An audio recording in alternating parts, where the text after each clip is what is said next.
Hi viewers. November 28ஆம் தேதியாகிய வியாழக்கிழமை இன்று தங்கத்தோட விலை நிலவரம் என்னவா இருக்கும் அப்படிங்கிறத பற்றி இந்த வீடியோவில் நம்ம பார்த்துடலாம். அதுக்கு முன்னதாக நம்ம சேனலை சப்ஸ்கிரைப் பண்ணாமல் இருந்தால் சப்ஸ்கிரைப் பண்ணிக்க, கூடவே பெல் பட்டனையும் கிளிக் பண்ணிக்கிங்க. வாங்க வீடியோக்குள்ளே போகலாம். நேற்று மதியம் எல்லாம் வீடியோ நம்ம போட்டிருந்தோம். தங்கத்தோடைய விலை இன்று அதிகரிக்கிறதுக்கான வாய்ப்புகள் தான் இருக்குது, அதிகரிக்கும் முகமாக தான் போயிட்டுருக்கு அப்படின்னு சொல்லியிருந்தோம். ஆனால் பார்த்திங்கன்னா இன்றைக்கி காலையில் பார்த்திங்கன்னா நம்ம எதிர்பார்க்காத அளவுக்கு மீண்டும் குறைய தொடங்கி இருக்குதுங்க.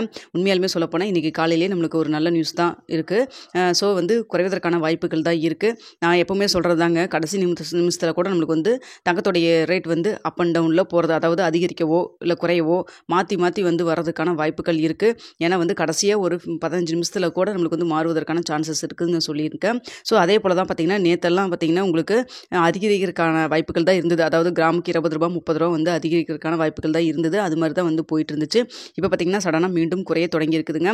எவ்வளோ குறையும் அப்படின்னு சொல்லி பார்த்திங்கன்னா இப்போ காலையிலேருந்தே நல்ல இறக்கத்தில் தான் இருந்தது. ஸோ லைட்டாக கொஞ்சம் அப் அண்ட் டவுன் அப்படி போயிட்டே தான் இருக்குது. ஸோ குறையும் முகமாக தான் இருக்குது. இன்றைக்கி குறைஞ்சது 20 ரூபாயிலிருந்து கிராமுக்கு 40 ரூபா வரைக்குமே குறைவதற்கான வாய்ப்பு இருக்குது. இதே நிலைமை இதே ஸ்டேட்டஸ் இப்படியே போயிட்டே இருந்ததுன்னா கண்டிப்பாக 20 ரூபாயிலிருந்து 40 ரூபா குறைவதற்கான வாய்ப்பு இருக்குது. ஸோ பார்த்திங்கன்னா கிராம் நேற்று 7105 ரூபாய்க்கு விற்பனை செய்யப்பட்டு வந்ததுங்க. இப்போ இந்த ரேஞ்சில் குறைஞ்சதுன்னா ஒரு 7060 7070 அந்த ரேஞ்சில் நம்ம எதிர்பார்க்கலாம். ஸோ இதே நிலைமை நீடிச்சதுன்னா கண்டிப்பாக ஸோ பார்த்திங்கன்னா இன்றைக்கி குறையும் முகத்தில் தான் இருக்குது. நிறைய பேர் கேட்டிருந்தீங்க, இந்த வாரத்துக்குள்ளே 6900க்கு வருமா, அதாவது 7000 கீழே வருமா அப்படின்னுலாம் கேட்டிருந்தீங்க. நான் ஏற்கனவே சொன்னபடி தாங்க, தங்கம் ஒரே காரணத்தினால மட்டும்தான் குறையுது ஏறுதுன்னு நம்ம சொல்ல முடியாது. அதுக்கு நிறைய காரணங்கள் இருக்குது. அதனால் எக்ஸாக்டாக இவ்வளோ தான் குறையும், இதுதான் லோயஸ்ட் ப்ரைஸ், இந்த மாதத்துக்கு இதுதான் லோயஸ்ட் ப்ரைஸ், ஹையஸ்ட் ப்ரைஸ் அப்படிங்கிறது நம்ம கணிச்சு சொல்லவே முடியாது. அந்தளவுக்கு தான் தங்கத்தோட ரேட் இருக்குது. அது மட்டும் இல்லாமல் பார்த்திங்கன்னா இந்த யூஎஸ் ரிசல்ட் வந்ததுக்கப்புறம் போரெல்லாம் போயிட்டுருக்கிறதுனால ஸோ எக்ஸாக்டாக நமக்கு இதுதான் அப்படிங்கிறது சொல்ல முடியாது. சாதாரணமாக நாட்களாக இருந்தால் கூட ஓரளவுக்கு நம்ம கணிச்சு சொல்லலாம். ஸோ இது இப்போ பதட்டமான சூழ்நிலையில் இருக்கிறதுனால, அது மட்டும் இல்லாமல் ரஷ்யா உக்ரைன் போரெல்லாம் போயிட்டுருக்கிறதுனால நமக்கு அந்தளவுக்கு சொல்ல முடியாது. ஆனால் சொல்லப்போனால் பார்த்திங்கன்னா இப்போ இந்த இஸ்ரேல் ஹிஸ்புல்லா போர் நிறுத்தத்தின் காரணமாக தான் இந்த வாரத்தில் குறைஞ்சிருக்கு அப்படிங்கிறதும் சொல்கிறாங்க. அது ஒரு காரணமாக தான் சொல்கிறாங்க. அதான் நான் ஏற்கனவே சொன்னபடி பார்த்திங்கன்னா, அதனால் ஃப்யூச்சரில் இப்படி தான் இருக்கும், லோயஸ்ட் ப்ரைஸ் இவ்வளோ வரைக்கும் வருமா அப்படிங்கிறத நம்மளால் எக்ஸாக்டாக கணிச்சு சொல்ல முடியாதுங்க.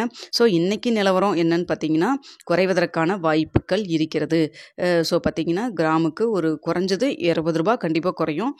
20 ரூபாயிலிருந்து ஒரு 40 ரூபாக்குள்ளே அந்த ரேஞ்சில் குறைவதற்கான வாய்ப்புகள் தான் இருக்குது. இதே நிலைமை நீடிச்சதுன்னா, சப்போஸ் மறுபடியும் ஏறுச்சுன்னா, கடைசி நேரத்தில் ஒரு 10 நிமிஷத்துக்கு முன்னாடி கூட ஏறுச்சுன்னா கண்டிப்பாக அதிகரிக்கிறதுக்கான வாய்ப்புகள் இருக்கும்.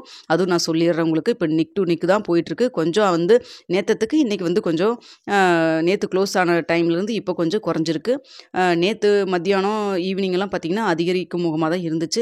இப்போ சடனாக பார்த்திங்கன்னா இப்போ லாஸ்ட்டாக நானும் 5 மணிலேருந்து நான் பார்த்துக்கிட்டு இருக்கேன். 3-4 மணி நேரமாக பார்த்திங்கன்னா குறைஞ்சிக்கிட்டு தான் இருக்குது. ஸோ இதே நிலவரம் அப்படியே போச்சுன்னா கண்டிப்பாக நம்மளுக்கு இன்றைக்கி கோல்டோட ரேட் குறையும் அப்படின்னு நான் சொல்கிறேங்க.